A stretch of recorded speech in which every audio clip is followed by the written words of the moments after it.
When you breathe, air travels through your nose, down the throat, through the windpipe, and into your lungs.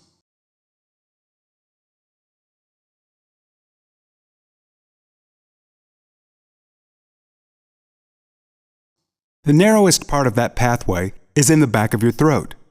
When you're awake, muscles keep that pathway relatively wide open. But when you sleep, those muscles relax, allowing the opening to narrow. The air passing through this narrowed opening may cause the soft palate to vibrate. This